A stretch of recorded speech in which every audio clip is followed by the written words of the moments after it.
I call the meeting to order.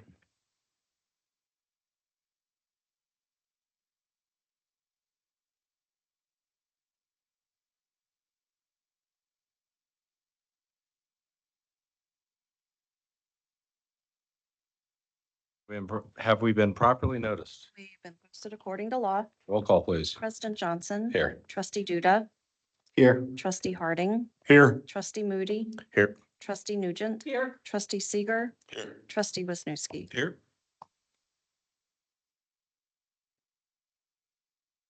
Still not ready yet. You guys were so insistent.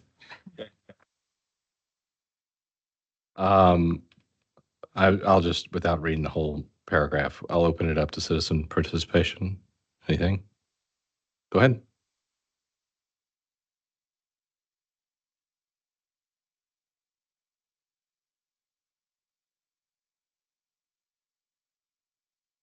Good evening. My name is Gene Rosmarinuski, 2968 Main Street, East Troy, Wisconsin.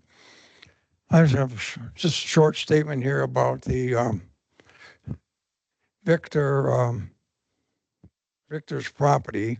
And I see he got himself a list from the village about things that got to be taken care of. And I personally am going to take care of one of the things, which is get rid of the noxious weeds. I already started. And I'll take care of that personally.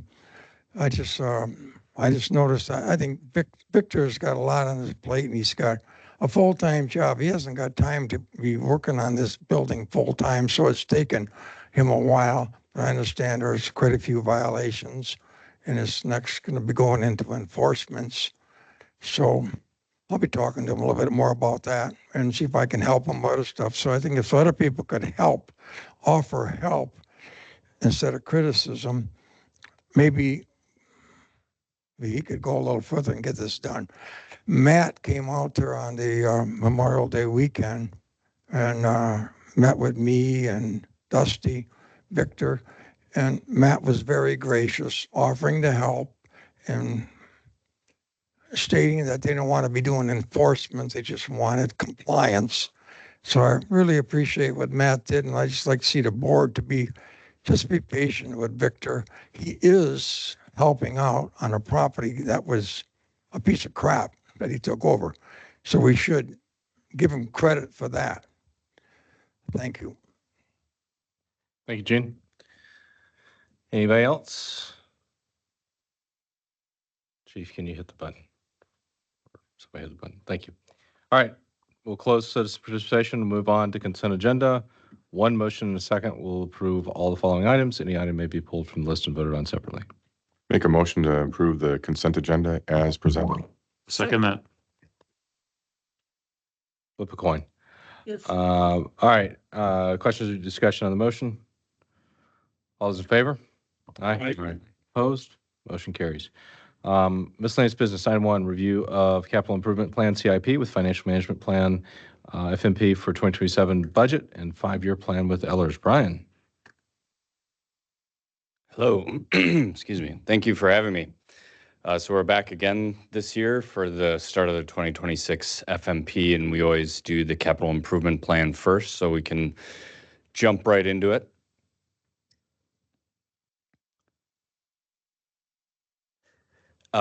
This is the 5-year capital improvement plan, kind of divvied out by department. Similar chart that you've seen in the past, several years, where we show the total of 21.8, almost 21.9 million in capital projects over that year span, and then kind of the percentage by projects. We didn't really see much change, too much outside of there are some larger parks. Parks kind of took a bigger percentage than last time, but not by much. It's mainly the utilities and streets that take up the majority of the capital improvement plan, which is pretty typical of a local municipality, as those enterprises are the most capital intensive. The parks, the primary reason there, just eyeballing it from my perspective, right, Playmore Park and other things like that are coming due on the capital improvement plan. So those projects are just, slightly higher and as things change. So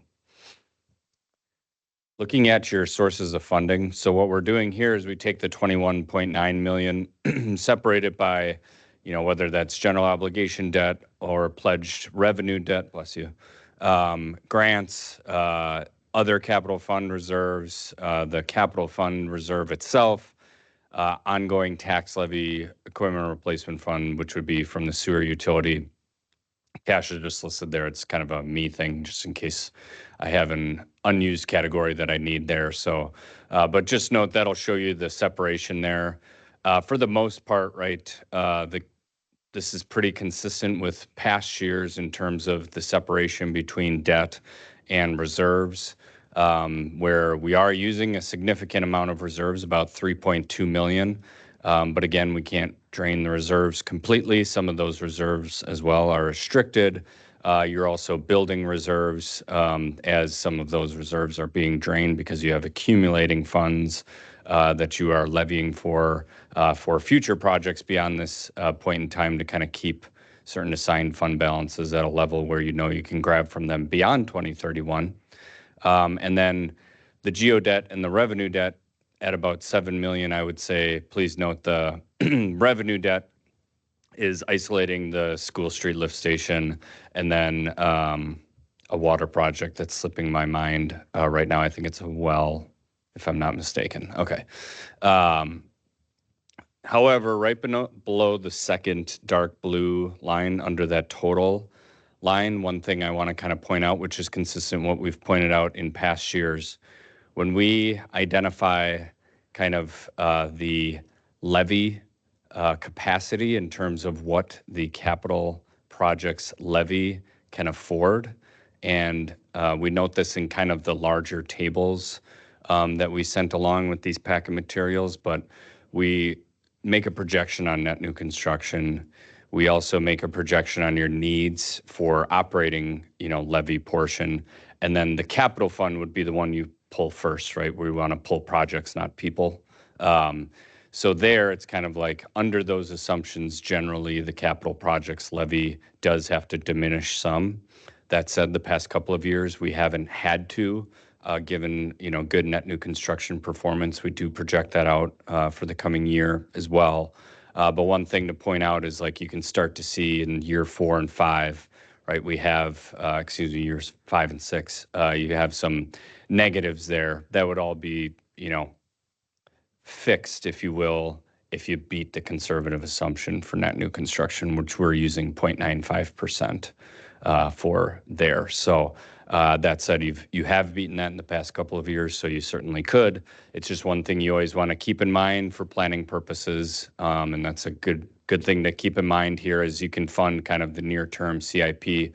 Might have to have some discussions on moving the chairs, if you will, later on, all other things being equal. Some of the highlights of the plan: the max tax rate for debt really remained unchanged from prior years at 92 cents per thousand of assessed. Total cost of debt of this capital improvement plan there's a sample taxpayer, I think it's about 250 or 300,000 valued property. But looking at that through 2049, so right, that pays for all of the debt existing and added on, that's $4,000. And then the max percentage of your statutory debt limit that you get to is 41%. So if you don't recall, every municipality is subject to 5% of total equalized value. They cannot issue more than that dollar amount in general obligation debt. You would still be under half of that limitation. The village also has a self-imposed limitation where you say you don't want it to go over half of the statutory limitation. So you're still under your self-imposed limitation as well, which is a good place to be.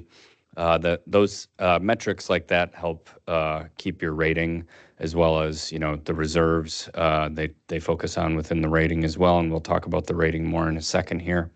And then the last part is we don't project out water and sewer yet, right? Those always come in a future workshop. So this bullet point, we're going to keep on this in perpetuity, but just note, like, when we look at just the 2025 results and then we add the debt service to your 2025 financial performance for the utilities, we would kind of say, hey, there would be some need in order to be be able to pay for that debt service. Well, that need comes with our future planning, right? We build out 10-year rate plans for both the water and sewer utilities. So it's just to kind of start that message more so to send a red flag that we will be evaluating the next 10-year plan at a future workshop through this financial management plan process.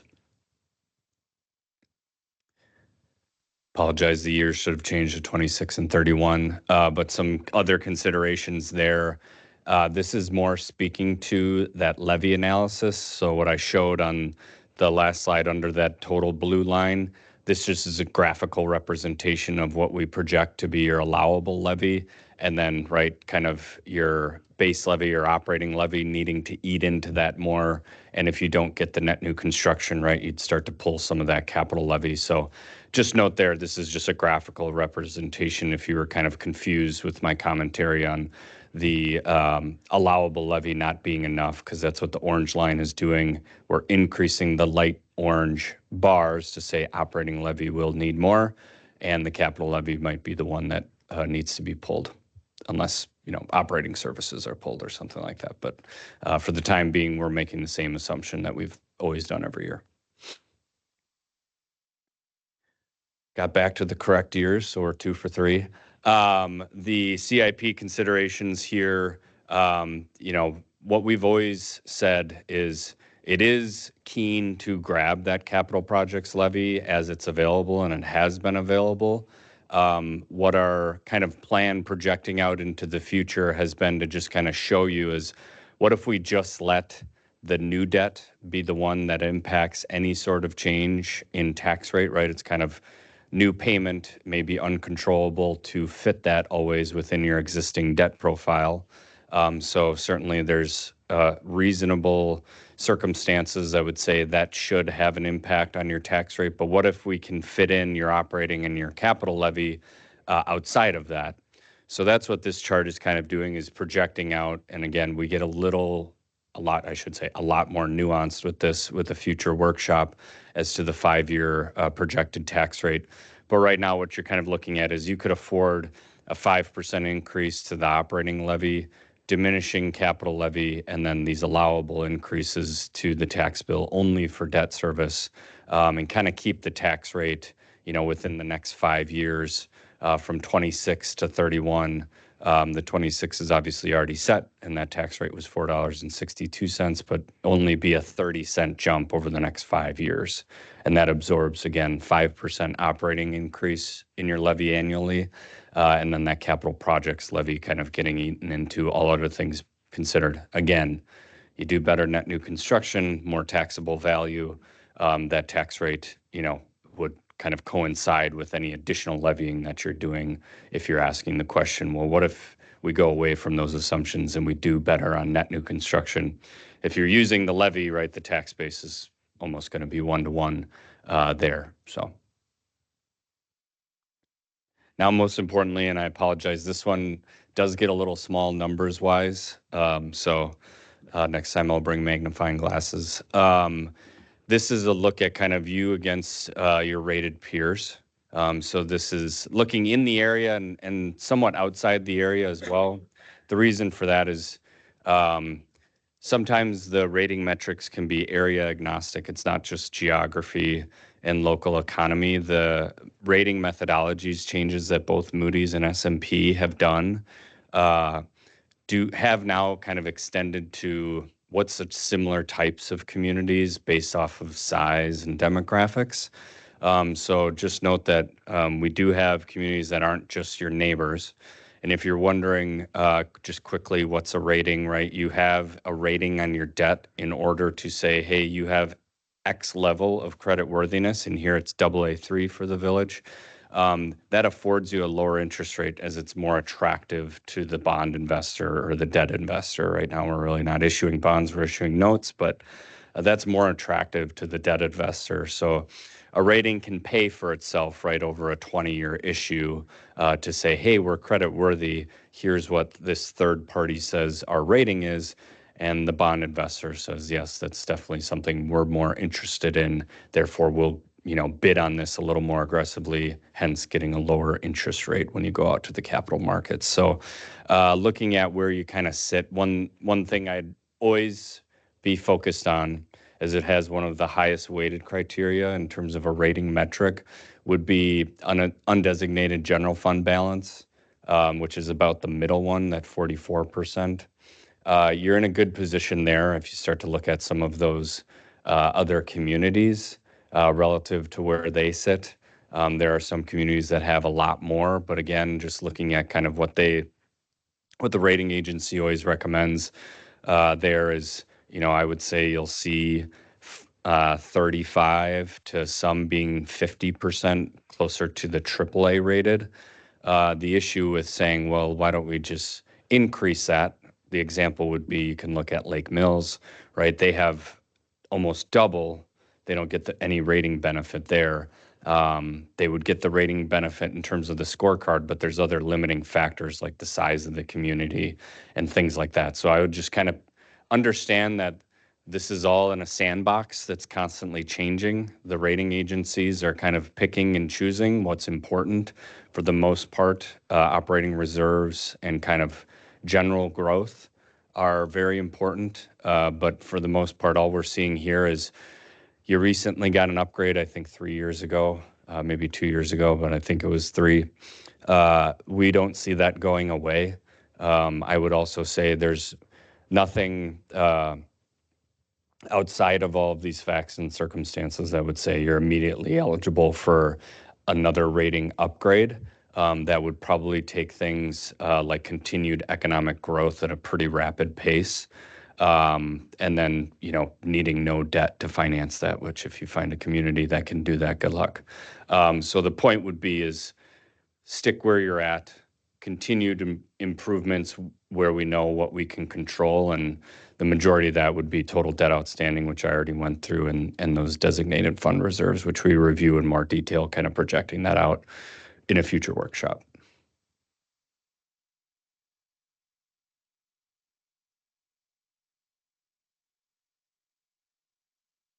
So I don't know if is there anything else or just the final? Yeah. Okay. It's all good. She's like, please be done. Just the last points here is, right, we've talked about this last time and we had a good conversation about it 2 years ago and last year as well, as we continue moving forward, just some of the direction and feedback to staff and myself as well while I'm here, but certainly to staff as you're building your budgets, would just be kind of, prioritize using that levy capacity and then, giving some goals in terms of tax rate. We really hit on that last year. We also had, like the reval, obviously to help try to jumble that up a little bit, which is always fun. But this year, not having to deal with that, just understand we have a little bit more foresight in terms of where the tax rate should be and certainty. And note, for example, you could lower the capital levy for a flatter tax rate now, right, to say, hey, why don't we do less capital levy so that we do have an absolute flat tax rate? Well, if you do that and still continue on with your capital improvement projects, you would run the risk of now we have to use more debt, right? You have to figure out another funding source. So now all you're doing is just pushing that tax bill down the road. So I would say it's kind of overall big picture tax rate control instead of immediate tax rate control. Is kind of my message here tonight. And the other thing would just be, right, looking at continuing that capital levy minimum like we've talked about. And then, again, we'll help connect those dots with future workshops. So now I can be done. Questions or comments?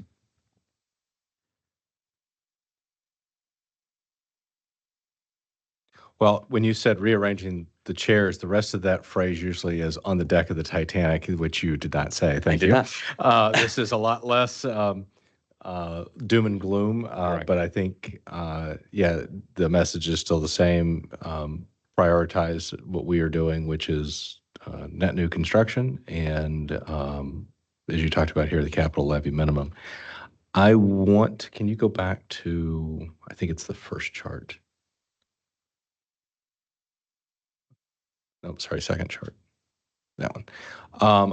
You talked about the well, you talked about how water and sewer, you guys are gonna have more. I think, in looking at this and a little bit on the previous one, I won't make you go back, but I saw like fire there. I still think that there's some placeholders that I think we know in our mind are things that are coming, but I don't know if they're formally out there. So one would be at some point, we're going to have to address with the Emergency Services District, a Mhm. new firehouse. Mm-hmm. I don't know if that's there, and I know that the district's engaged Kayla. Yep. So I just wanted to make sure that we're coordinating on that. I don't know Sure. the time when that needs to happen. And then we have talked at some point about when do we need a DPW garage? And I'm not going to make Tom answer that question. But I think making sure that that's out there somewhere Mm-hmm. that we're solving for. Because I think when we had some conversations last meeting about that multi-use trail, we were talking about some of those being big items that we know are kind of out there, but not really in the plan. So just making sure we put that down somewhere. And then I think the second thing is, and we can take this offline, is I shared with staff last week kind of, the basis of a chart of, and I think this starts to get at it, but when we have debt, like we're issuing, like you have general obligation debt. And then when you say revenue debt, it's like, that's for water. This is for sewer. This is debt that may be general obligation debt, but it's for a TID, right? So how much of that general obligation debt is in a TID versus a utility versus it truly is like it's going to be levied to everybody else, meaning it's not a ratepayer, which yes, those are residents usually, and it's not a TID funded debt where we're doing the cash flow analysis there.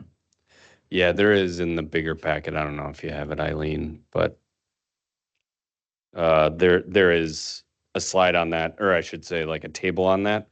It's another magnifying glass table, but I would just say like if you want to show, how much, right? This is one of them kind of in your existing profile where you have a total of like 10 million, or excuse me, is that 19 million?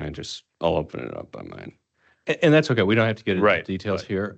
And the thing that I was talking to staff about is just when we do our budget presentation in November, that being part of it. But I think that will allow us a different set of metrics beyond just the 50% self-imposed limit that we have, because we're taking out more debt and yet our percentage is going down, and that's because of the increase in equalized value. So I want to make sure that we have a couple of other metrics that are tracking what is our overall debt issuance.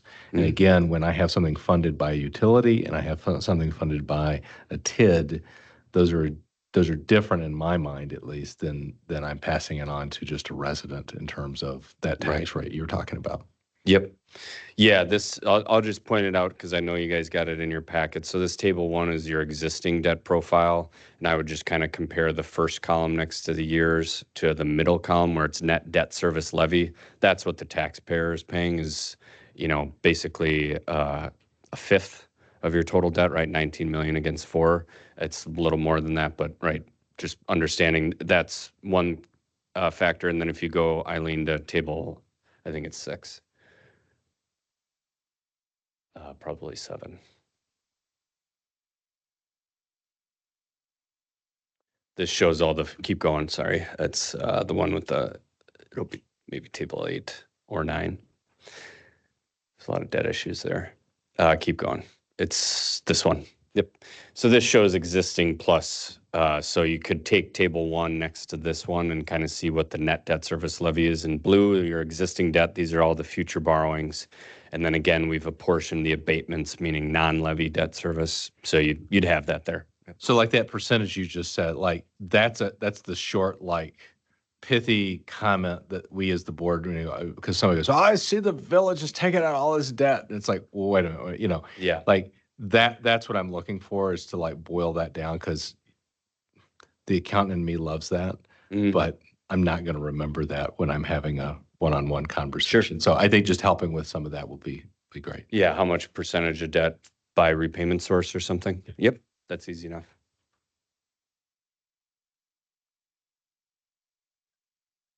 All right. Anybody else? All right. Thank you. Thank you. Have a good one.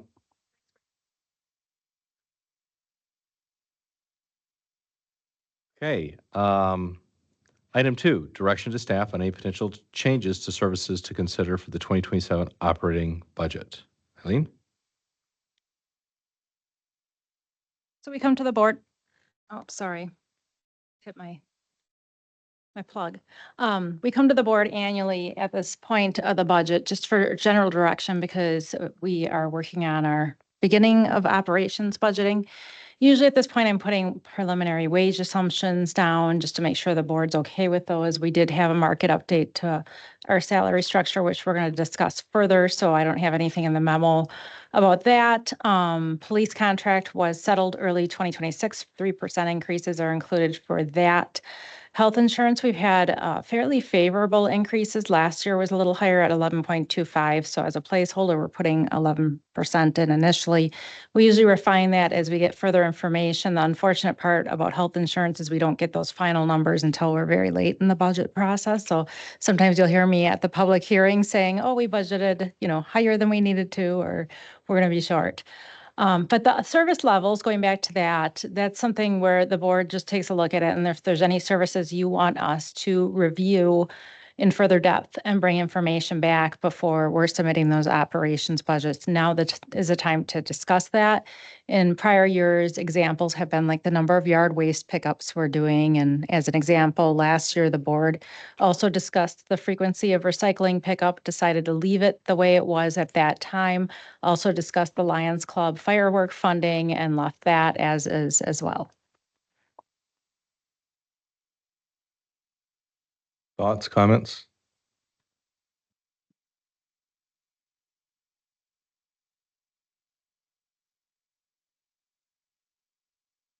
Don't be shy. I'm just thinking about this garbage thing. I guess I'm still against it. I mean, we had a pretty big increase in property taxes over the past year, and that it might be a small amount, but I still think we need to keep that out of it. So, I think on that topic, one question I had was with the yard waste pickup, it seems more focused to the fall, but now that we have access to the town compost site, are people still using it? I don't know I've used the yard waste pickup a little bit this spring, but I don't know if there's a drop in usage or anything. If Johns could tell us that. Don't know. I think regarding the 10,000 for the fireworks, with the shift in events and seeing what's going to happen this June and this July, I think that's something to revisit, whether like if Vanessa's team is going to continue doing 4th of July in the future, that might be a situation where we divvy it up so that there's money for a proper 4th of July fireworks celebration. I'm in agreement with that. I think when we did the budget, we didn't know that the Lions Club would be moving off of 4th of July. So I think that's kind of where we're at for 26. But yeah, I think it's worth revisiting for 27 and see how 4th of July goes, which we'll talk about in a little bit.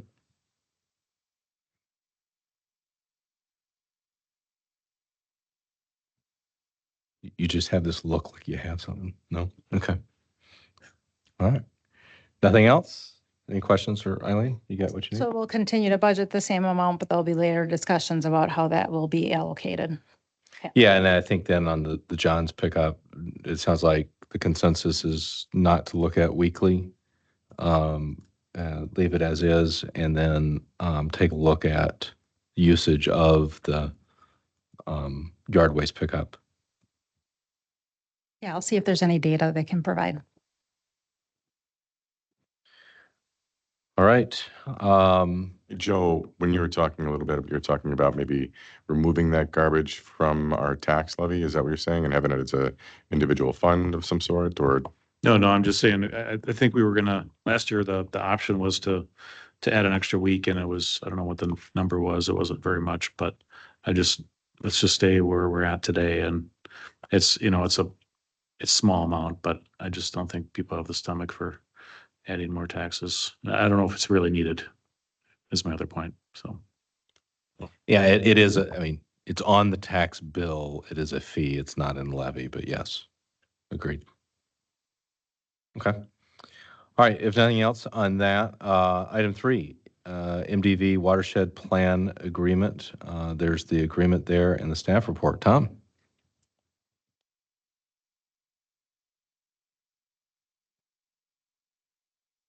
So just a quick summary of the memo here. The MDV is a multi-discharger variance program that we're currently in with this permit. Part of that MDV is a program where we pay for cover crops on a farmer's field. That contract expired this spring. So am I a little bit ahead of myself here? Yep. So we need to renew it for 1 year. That's what we're trying to do.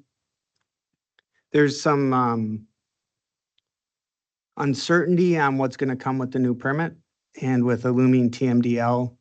So that's why we're trying just to extend this for 1 year to get through into 2027. So we'll know what we have to do moving forward. Any questions on that? I mean, this has worked well for us, right? Yes. It's just there's some possible change in regulation, so we don't want to get too tied into it. Yeah, there's going to be, it seems like we're going to get a TMDL. That's what, well, we know we're going to get a TMDL, but the uncertainty lies in what the TMDL is going to do for our phosphorus limit, specifically with this cover crop trading. So by extending this for 1 year, that allows us to make sure we'll stay in compliance for the rest of this year. And then see what our new permit, which is a different part of this, brings. So I'll make a motion to approve it for additional year for 2026, or is it for 2026 or 2027? well, it's for 2026, but it pays for the crops planted in 2027. So Okay, it'll go from now till this time next year. okay. I'll second that. All right, questions or discussion on the motion? All those in favor? Aye. Opposed? Motion carries. All right, thanks, Tom. Item 4, consider proposed boardroom update project. Doug?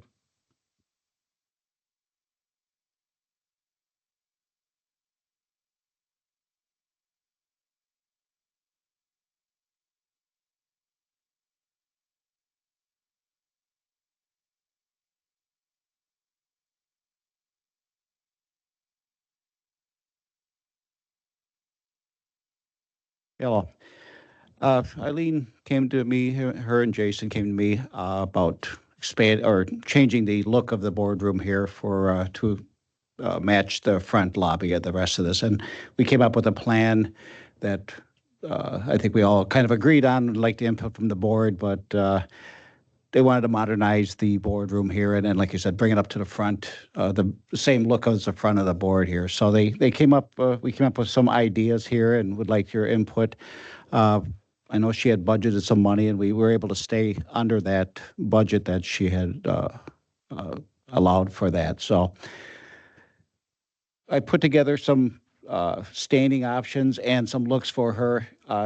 She wanted something, she asked about going with something dark as far as the cabinets on the front here, making brand new ones. Because at first she talked about sanding these down and restanding them and so forth. And I had mentioned to her that'd be cheaper and probably faster to just start over. It's basically plywood, make the frame itself. And then I brought up the idea of a solid surface top on there, something a little more modern, a little more durable, it would brighten up the room a lot better too. So we came up with this look, a darker wood cabinet, a lighter countertop. It's a solid surface top.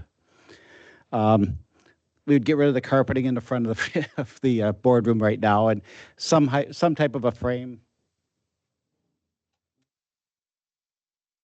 something to this, similar to this, same design. Wouldn't change this whole layout very much, except a couple of things. The center cabinet was an issue about being up so high. we would drop that down to be just like a couple inches, just a slight couple inches higher than the rest of it. So it looks like just a little definition between the two. And I proposed taking the side wings, moving them out at a slight angle so everybody can see the people at the board from the audience. Also, there would be 3 spots on both sides to equal it out, so Annette wouldn't have to sit on a desk out there and put her on the side here. So, but yeah, we have, like I said, a couple different ideas here. Like I said, the solid surface top on it. We also talked about putting power ports and in the top to each person. Again, very easily done. Just a matter of having the holes drilled, putting some ports in there and having it wired in that way. Same with the sound system. We talked about getting rid of this speaker box or yeah. And we were able to move this into the room in the back there just to neaten it up a little bit, get rid of the eyesore, and the conduit's already into the system already, so it's very easily done. So as far as the flooring too, the flooring is going to stay the same as the rest of the village hall here. We also got prices on all of the rooms around here to match all of that. We broke it down in a report just to show that if you wanted to cut a couple of rooms out, you could, if money was an issue. As far as the time frame, we got prices on painting, we got prices on the flooring. Unfortunately, the flooring we were kind of stuck with this, not stuck, I shouldn't say. The same people that did the front part, they pretty much have the control of the carpeting. We got a couple other companies that weren't able to do the carpeting. They had to go and, because of the company that put the flooring in, they controlled that carpet design. So, but they actually gave us a good price on it, comparably, that we figured. As far as building it, I had offered to build it, the cabinets, and then the solid surface countertops would be coming in, and they would measure up and put that in afterwards. So. I want to add, a couple of years ago, we looked at replacing the dais, and replacing this dais from a company that would custom build it would cost this entire project. So we're very fortunate to have Doug's skills to be able to build this. It's saving a lot of money, and it's allowing us to customize it. As he said, he changed the angles. And the other thing we also did besides lowering this is we will sit further back here so that these board members can actually see across and see each other. So, so it does help a little bit with some functionality as well. Right. Doug talked about moving the equipment. The other thing that we had listed on there was the speakers. The floor speakers can be an issue, as you guys have seen. So I did get quotes on putting speakers in the ceiling above the audience. We opted not to include a speaker in each corner here, but the more I thought about it, I might add that if you ever have audience that extends to the sides. And then these have the capability to have speakers enabled on them. So we'd have them reprogrammed so the speakers are enabled on these. That eliminates the need for speakers in the front of the dais, because right now you have these fabric panels because there are speakers in the dais. And the need to constantly move those speakers because we have feedback and issues when people attend remotely, not being, that muffled sound and those type of things. So I think that would be an improvement as well. The other thing that is an option, and the board can decide if you even want to include it, but we did get quotes from Signs and Lines. They did the logo in the lobby. So we did get a quote for a logo back here on the wall. We could do vinyl, which was $997. Acrylic, like the lobby, is a little more expensive. That's $2,908. Still brings us within our budget. We had fund balance reserved specifically for the municipal building, and that's what we would use to fund this project. What about a logo here?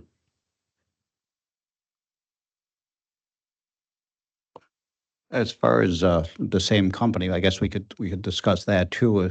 See if they have some way of making something that's can adhere to that and keep the framework out of that area, and just put the logo up in there, and then keep the frames to the side. So, and I do like the idea of something back here. I mean, this is just a blank gray wall. I could liven that up, but yeah, I just think that would be something nice to have there. Sure, and that's, like I said, even some of these designs too. It may change it slightly because of after you get something displayed out there, it may look a little odd. So we kind of a general of what we're planning on doing. I mean, we aren't changing everything that drastically, but we are changing it slightly enough to add a little character to it, with especially with the solid surface top on it too.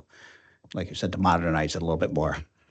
So this are you gonna make box- the, I'm sorry, go ahead. are you gonna make the height of these a little bit taller? Yeah, these are going to be a little bit taller, and that we're kind of fighting the height difference because we want to keep that one a little bit higher, but we want to get rid of that shelf in the backside because of the trip hazard and so forth. But yeah, we are planning on raising this a little bit, like I think of like an inch higher, and then we're going to bring that down to offset the tube out. I think it's 1.25 inches offset. So they will be, these chairs are adjustable. We talked about that, so we could adjust the chairs a little bit to give them the height that they need back there. So. And so we're not going to be on this box up here? No. Because I'm always afraid that like I'm going to push back and knock the flag over, that's not a good look. And we thought the box was, excuse me, the box was put in there because there was conduit underneath there, but we come to find out the conduit goes straight down by your feet, goes underneath the wall and actually climbs up inside the wall behind you, and it's above the ceiling back there. So we have access for everything to that point, and so we can get rid of this then. And for the board members who may not know, this dais came from the old building. So this is what they had in the old building. They moved this when they moved to this building. So it might be that this box had to be built because this is the way it was. Because of the height of that, yes. Yeah. And Judge Cotter's okay with all this too? It's been a long time coming to update this room, and it'd be nice to completely finish off. So I'll make a motion to approve the plan. I'll second that. You going to say something, Joe? I like the color.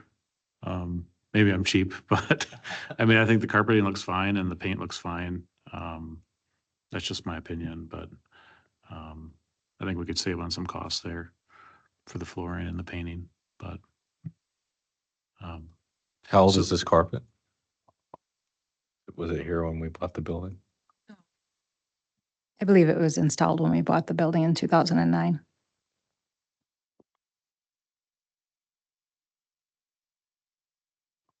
$20 years. Okay. Yeah. Oh, it looks fine to me, but that's just me.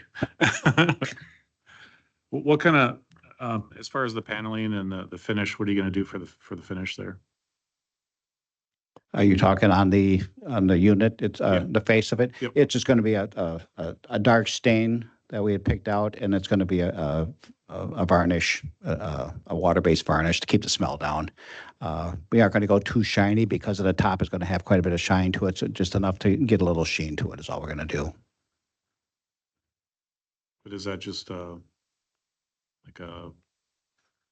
kind of paneling are you going to buy? You gonna get it from It's just, Burns? it's a 4x8 sheets of maple wood that the faces, that the paneling is going to be out of. It's going to be a maple because it's a tighter grain. Obviously, oak has, you see the grain pattern in it, and it'll show up too much because that's what we have now. And that was the other issue. If we sanded this down, you're still going to get that oak Yeah. graining in there. So that's kind of why I wanted to go with the oak with the trim pieces, because that does have a little bit of character with it to break it up just a touch, but it wouldn't be overwhelming with it. So, but yeah, everything else is going to be maple on it. So Are we talking about a dark stain? Are we talking about ebony, black? Are we talking about? the color we picked out was like, I forgot what the name of the color was, but it's yeah. And like, again, I guess that's kind of the discussion we talked to see what input from everybody too. But I mean, we can lighten this a little bit more that was just a stain that was put on with no wiping off. So we kind of went with a dark color just to kind of break it up from the top a little bit. So Yeah, I don't know about a black color. Ebony stain is a little bit dark. mhm. And when you start introducing that as a full piece in here, it's gonna look doom and gloom kind of scenario. I'd rather have some kind of colors in it instead of just a black surface. If that makes any sense. I've seen it done, and I know what it looks like at the end. It's a great idea right now because of the contrast you have between the top. But I think that just going with something more of a mahogany or something like that? Which we can get a few more stain. If you guys want to look at different ideas, I'm sure we did put up some stain ideas for Eileen and just to get some ideas, and we kind of came up with this idea, but if you'd like to see more samples, I can definitely draw some up or put some on a board for you to lay out and get some ideas on that also. Yeah, just a It- couple of samples. if Sure. you can. That'd be great. Thank you. So you just want to leave those maybe with Danette or up at the front. If anybody wants to come in, you can take a look at it and give feedback. When do you need feedback by? I'm planning, if you give us the okay, if we're going to be doing everything, we're working with a schedule, which obviously you saw, where it was not going to affect the board members. It was going to be middle of August to the middle of September for the big projects. But if we're going to do the painting, that we were going to do ahead of time. It was going to be like in July sometime. The flooring company was going to do when we took the old one out. But as far as the sound system, the wiring, that can be done ahead of time also. So as far as an answer on that, I would like to start building this in first part of July. So probably in the next couple of weeks, probably get an idea at that point so we can get stuff together for it. So Okay. I'll work on it this week, get some samples together and have it up there. And Okay. And then maybe we could just have it here too for our June 15th meeting. sure. And if we can make a decision then, that would be fine. Okay. So motion is to proceed with the project with, anybody who wants to give feedback on stain and color. We'll do that by the 15th. Is that good? Get a possible mock-up for in front for a logo. I can make a bigger mock-up for you if you'd like, using it with the design. So I was kind of going small right now until we decided what we wanted to do. But yes, I can make more of a full-size piece for you and give you a little more what it's going to look like at that point. I was saying, because Matt had suggested possibly in addition or instead of having the logo on the wall, to put one in front of where him and Eileen were sitting.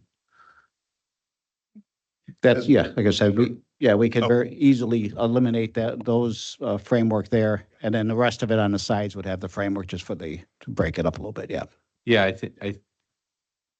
think that would look better with the acrylic. I think the other thing too is if it's weird to have the logo or whatever in both places, we also could pursue something like what we have in the front, where we've taken some historic photos and blown them up, and maybe something visually. I mean, it doesn't have to be what I just said, but something visually back here Mm-hmm. to kind of break this up. Sure. So,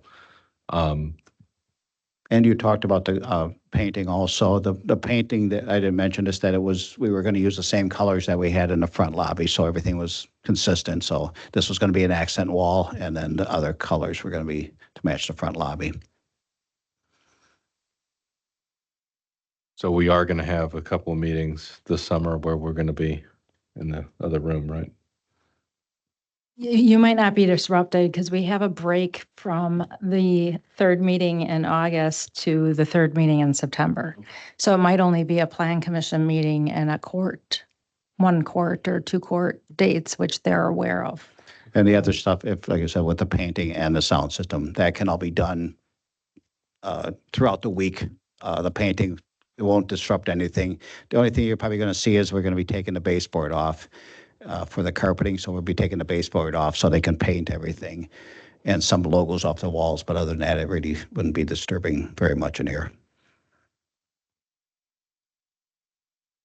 Okay, so we have a motion and a second to proceed with the plan. We got some details that board members will give to staff over the next couple of weeks. And you come back we'll make some final decisions on those at the next meeting. Okay, so we have a motion and a second. Any other questions or discussion? All those in favor? Aye. Opposed? Motion carries. Thank you, Doug. Appreciate it.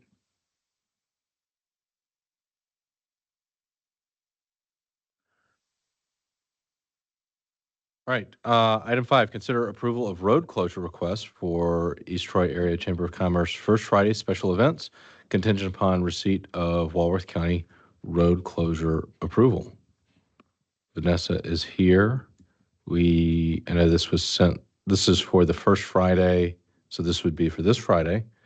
There's a larger one we'll talk about. Is that the same agenda item or is that a separate one for 4th of July? Oh, no, that's the next one. But then this is also for August and September, right, Vanessa? Okay. So did we get an approval from the county yet? I have not heard anything from Vanessa. Maybe she can elaborate. I don't have the signed approval from the county, but they were like, here's your approval, but it wasn't attached. So I tried to get a hold of them today. That's for the first Friday portion. So if there's any way you can approve it pending their approval, that would be great. This is for the June, July, and August. First Fridays are our busiest ones. And really, we're just trying to create more event space, but also for a safety reason, just being able to spread out. They're getting so big, and the summer season is our most popular. So we should be fine September and October, but it would really help control the traffic and the people as we continue to grow. Chief, excuse me, Chief, what are your thoughts? Do you see this as advantageous, or what are your thoughts? Yeah, so I spoke with county on Thursday because I wanted to see where they were in the approval process. And I don't know if there was like a mix-up or anything, but I know the person I spoke with said they just got the application on Thursday. So they probably weren't be able to approve it until tomorrow or Wednesday because they have to go through their approval process, which is they first send it to the sheriff's department. The captain there has to look it over, and then he approves it, and then it goes to the director, and then they do their vetting and then approval process. So she didn't think it would get done until the middle of this week by Tuesday or Wednesday. I know in discussing it, August is, I don't know if they're going to approve the August one, just because Highway 20 is going to be closed. And they are using Highway ES going through the square out to Highway N as the detour. So I don't know if the county's going to approve the August one. From what I understand is that because that detour is there, they need the room for truck traffic. And any detour that we usually use, like going behind on Union Street and then back up, trucks aren't going to be able to make that. So I don't know if they're going to approve the August one. From what I'm getting, just because 20 is going to be totally closed. Actually, they're starting work on Highway 20 next week, but they're not closing it. They're just going to be closing lanes throughout the workday and kind of shuffling traffic around. But then after starting the week of July 6th is when I think they're going to close Highway 20 until the end of the summer. And that's closed from Town Line Road to Edwards Street for resurfacing and all that stuff. So that's what we're looking at. So, and you'll see there are two applications which did get confused in the county application. The first Friday application was what you guys approved in May, but they wanted the road closure part sent back. And then we resent the county's block party closure on Thursday. But it kind of confused the whole thing because the first Friday is connected to the block party. So it's Friday event, which is separate from Saturday, but it's it's part of the same event. Setting aside Highway 20, do you have any concerns?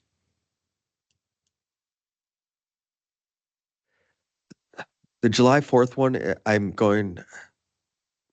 part of me wants to see it happen. And part of me's, I don't know how I'm going to close it off. I guess I'm just going to have to use some DPW trucks and stuff because I don't know if we're going to have, we have barricades, but they're just like the plastic ones, and I'm a little worried about using those. So I might have to use some big trucks to block off the roads into the square. And So I don't know what that's gonna do for, if DPW is gonna have staff being able to come in, after 8 o'clock at night to remove those trucks. I guess we're gonna have to do that. But other than that, I don't know how much traffic we'll have on a July 4th. We've never closed down the square on the holiday, so I don't know how that's gonna work. Tom, what do you think about that as far as the trucks and staff to move them? We've used trucks in the past and our staff is pretty accommodating, so I think we have the resources, but it'll cost money. It's gonna be overtime, and then if it's on the holiday, that'll be double time, so it will cost some money, but we could do it. One thing, when I spoke with Jason about this last week, just so Vanessa, next year, there's going to be multiple on and on ramp closures on the interstate. So this will, just like the concern that Chief has for August, like we won't really be able to do much of this at all when those are occurring, because that's going to be also state DOT's official reroute through the square. So I just didn't want you to put a lot of effort in getting something set up for this year, and then it's like, oh, so, because I think it would make things easier on the 4th of July. You're just dealing with this as a one-time 250th gift to the community. We'll take next year when that comes. Are all the businesses on board that were going to be affected by this closure all right with it? So we have been having weekly meetings. We haven't gone through normally what I did for the bike race is I had to send a letter to every business. But we have a pretty large group of downtown business owners. A lot of the ones that are going to be open and the major stakeholders that will have business those days are on our committee and totally supportive. But Gina came from Realty Execs and talked, but we do have, we can get more people to support it. We could also, we do have to follow, normally we follow that process of the notification, and we did it, 10 years for the bike race. This will be a lot easier because it's just one spot, but, and I don't know if the closures have to be emergency service vehicles, because possibly, we could do fire trucks maybe, unless they have to use them, but, and then we could try to get Taylor's big, construction trucks. I think probably the emergency vehicles or DPW vehicles are better because they're more of a visual stop, but we could work and find other private business vehicles. So I think for the purposes of this discussion right now, we're simple. We'll get to the July 4th, which is the larger closure, in just a minute. Right now, this item is for the evenings, 4 p.m. to 8 p.m. this Friday, June 5th, Friday, July 3rd, and Friday, August 7th. And I know in the past we've talked about the bike race, that was starting at 8 or 9 in the morning, right? And so you're disrupting a business day, part of that. This one's also, if you could maybe scroll down, Eileen, Vanessa has a map. It's just the north side that we're talking about during these, I believe.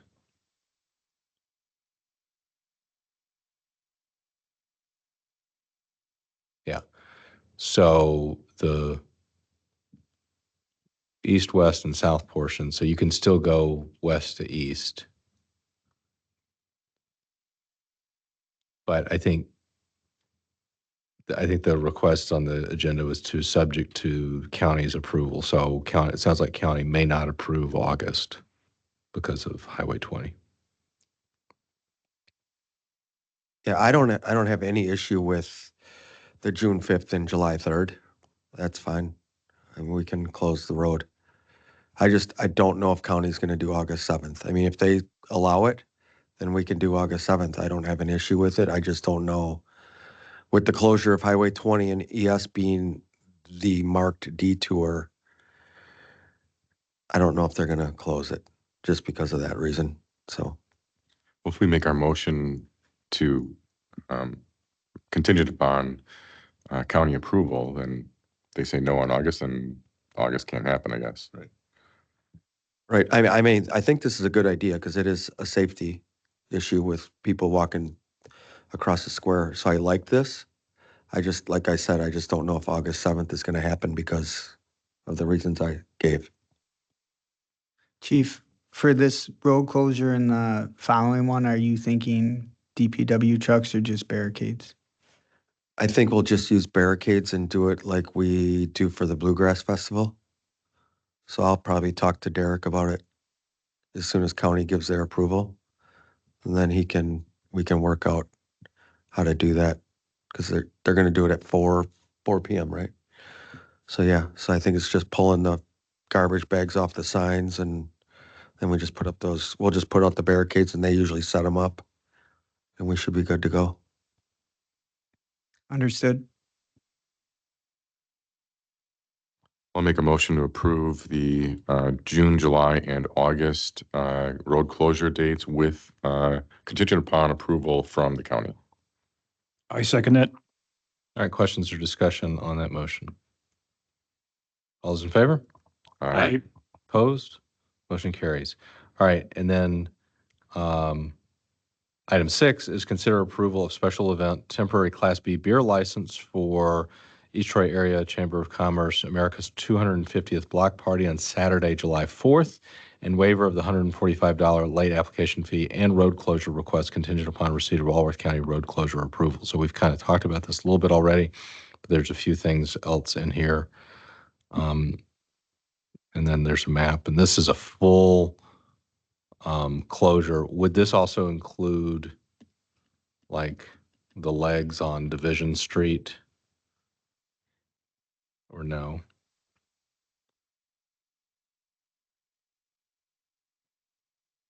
I mean, I mean, if we do a full closure, it's going to include the legs because I'll be putting a truck like at Division and Union. I'll be probably putting one at a block down on Austin and on Church Street at Austin, Division in Austin, and probably back on Main and Clark Street, just so there's a block difference there. So yeah. I don't want cars to come right up to the square and then have to turn around. They need to be able to turn at intersection, so.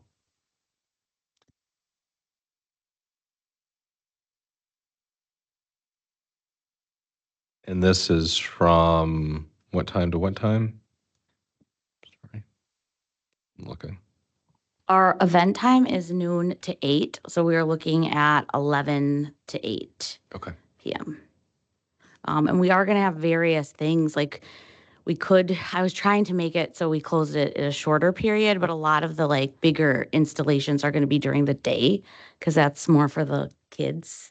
Like we're going to have a rock climbing wall and the bigger things, and night will be actually a little bit easier because we're going to have more just like the music and the bands and the.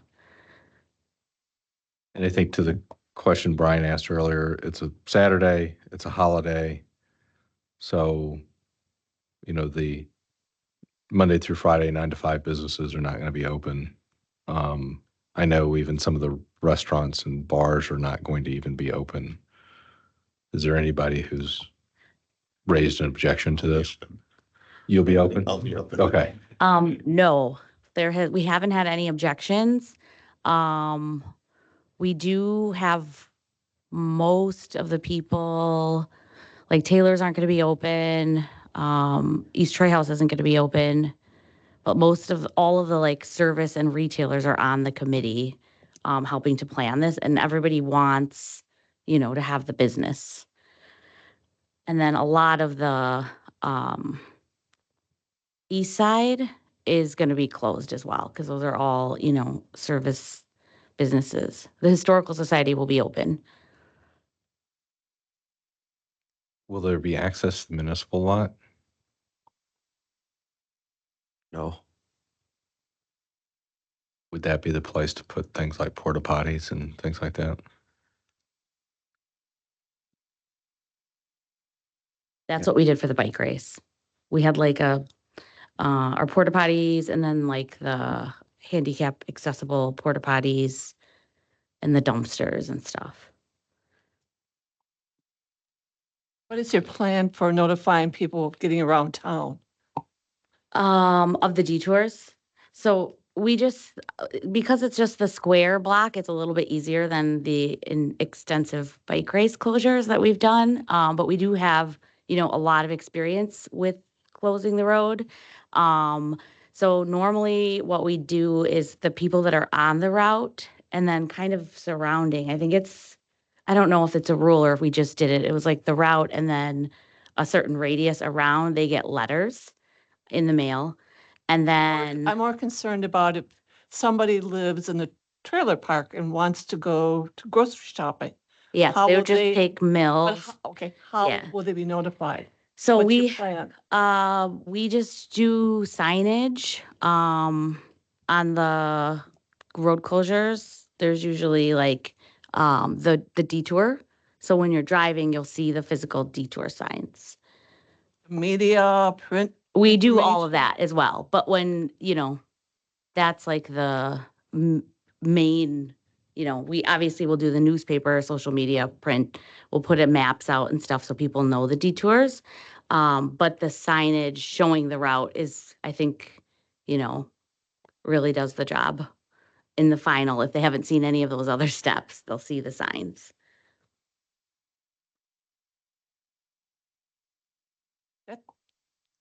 That's an impact on a lot of people just trying to get around the village. And parking is going to be an issue. Yeah, I mean, it is also a big time community celebration. We're trying to have, something for the community to celebrate. So it will be But you want it to be a positive thing too. correct. So what And is, I'm a little concerned about not letting people know that it's going to be closed. And you need what to does think the about- Lions Club do when they close it for the parade? Well, that's usually 2-3 hours. Now we're talking 9 hours. Okay.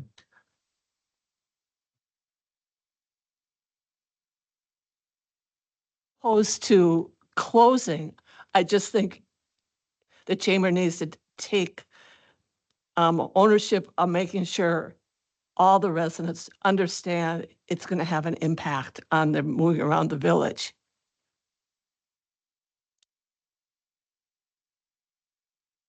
Can we get copies of those just for the village, for our social media posts and things like that? And like the way they do it, even for the homecoming parade, like I think the police department does a really good job of it. They put, this is the route that's closed, and then they share the side roads. So for all the parades, they announce that, and we can certainly do that. But we could also, we can publish it as much as possible in every avenue that we have. But the people on the route will be the ones getting the letters. Chief, any concern about the truck traffic that might have to be diverted? Do we have signs before because we don't want them to take the detour, right? On July 4th, I don't know how much truck traffic we're really gonna have on a holiday. I don't think anybody really works too much. I'm sure we might have some, but I think like when we had the bike race, if they came down Main Street, we either sent them up Mill, to South Street and then back down to Main Street, or we had them turn on Burns to 20 and then 20 to Town Line back. So I don't think it's going to be that. I just don't think on the 4th we're going to have truck traffic like we will, during the week or on a Saturday or whatever. So I think we should be okay. And I think if anybody's making any deliveries, they're probably going to try to do it early in the morning on that day so they can go spend the day with their family. That'd be my thoughts on that. Like if we have trucks come through that want to get to Hanson's or something, I think they're probably going to do their deliveries in the morning. So Handicap parking?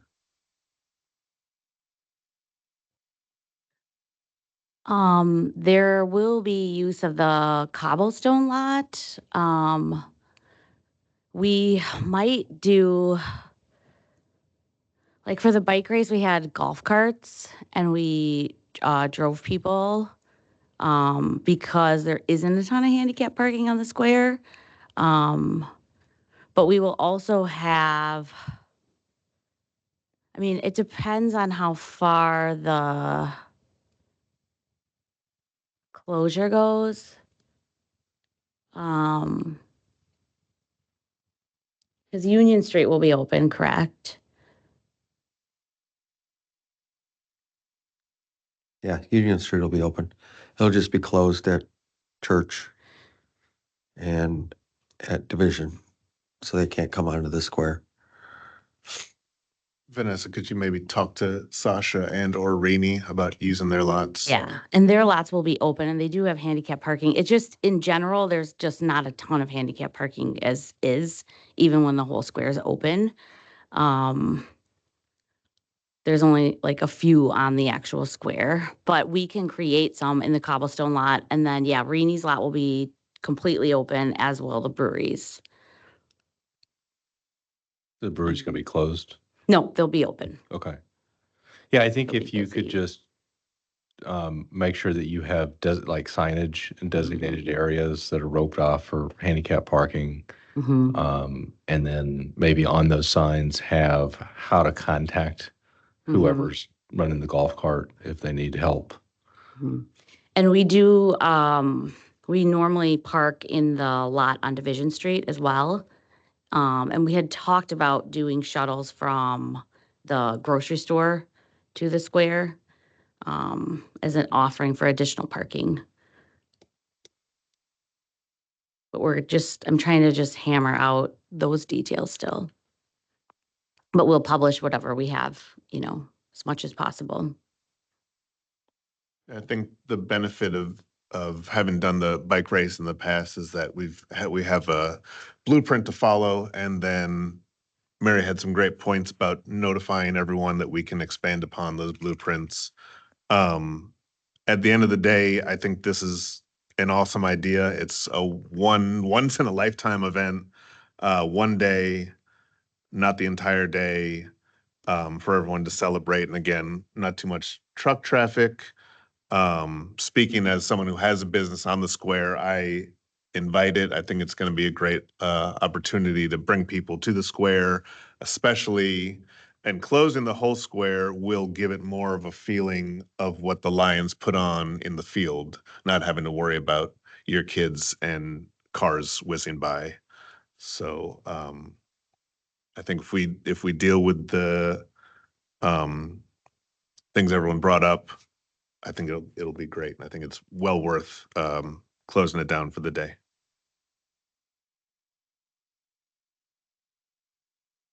So there's 3 asks on this agenda item, and we can take them however the board's pleasure is, but it's different motions or all one motion.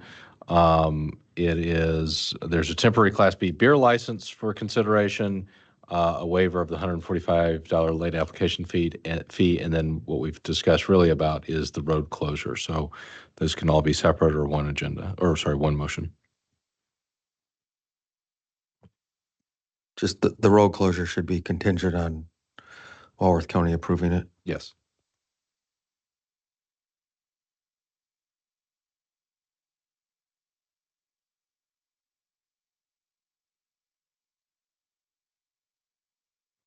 I'll make a motion to approve the road closure of the square with contingency of the Walworth County approval and approval of the beer license for the July 4th celebration and the waiver of the $145 late fee.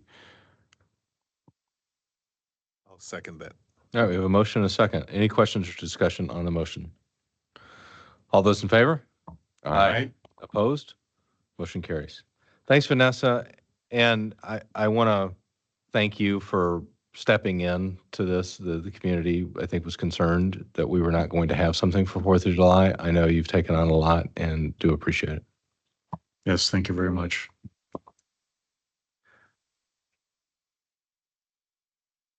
Item 7, consider HVAC replacement for Village Boardroom.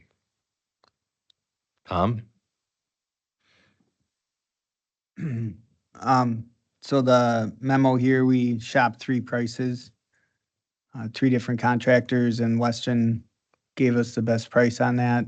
I shouldn't say three different contractors, two different contractors, and then Ahern provided a quote for different units. So the recommendation is to go with Western for that.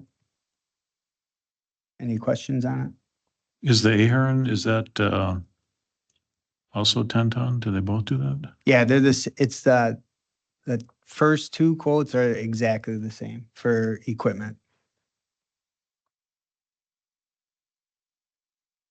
Make a motion to approve the replacement of the village board room air conditioning unit from Weston Mechanical for $36,536. Questions or discussion? All those in favor? Aye. Opposed? Motion carries. Thanks, Vanessa. All right, we're to ordinances and resolutions. Item 1, Resolution 2026-08, approving 2025 compliance maintenance annual report. And Tom is here if you have questions on this report. So we do this every year. It's a really high level 30,000 foot view of the wastewater treatment plant collection system. I've heard people refer to it as a report card because you end up with the letter grades at the end, but this is so the board members can see how the sewer utility is doing. And we cannot submit it until it's is it a resolution? Till a resolution's passed. So that's why this is in there. If you have any questions on the report too. Make a motion to approve Resolution 2026-08. Second. All right, questions or discussion on the motion? All those in favor? Aye. Opposed? Motion carries. Item 2, Resolution 2026-09, budget amendment for Booth Lake Memorial Park Capital. This is a technicality. This is a very small dollar amount. This is a technicality out of how the agreement's written. Adam, I'll discuss this with Jerry in my next Tri-Troy meeting about making this not so laborious. We normally would not do a budget amendment for something so small, but that's what it's there for. I'll make a motion to approve Resolution 2026-09 with the change. It says Walworth County. Walworth is spelled wrong. I'll second that. Good eye. All right, questions or discussion? All those in favor? Aye. Opposed? Motion carries. Item 3, Resolution 2026-10, preliminary resolution to vacate a portion of the right-of-way for Oakmont Drive. This is what we discussed in I believe, our last meeting with Belensky. Make a motion to approve Resolution 2026-10. Second that. Questions or discussion? All those in favor? Aye. Opposed? Motion carries. Staff reports. Item 1, Fire Chiefs may report. Any questions for Scott?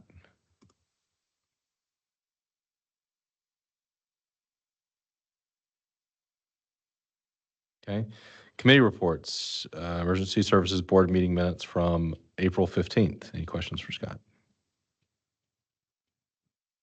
Scott was reelected as the district president at the annual meeting in May.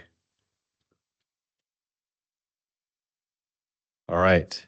If no questions on that, then I move for us to adjourn to closed session under Wisconsin Statute 1985 1E, deliberating or negotiating the purchasing of public properties, the investing of public funds, or conducting other specified public business whenever competitive or bargaining reasons require a closed session pertaining to terms of a development agreement related to an offer to purchase village-owned property, as well as Wisconsin Statutes 1985 1C, considering compensation or performance evaluation of any public employee over which the governmental body has jurisdiction or exercise responsibility relating to impending market update of salary structure and specific employees. Second that. Roll call vote, please. President Johnson? Yes. Trustee Duda? Yes. Trustee Harding, Yes. trustee Moody, Yes. trustee Nugent, Yes. trustee Seeger, Yes. trustee Wisniewski. Yes.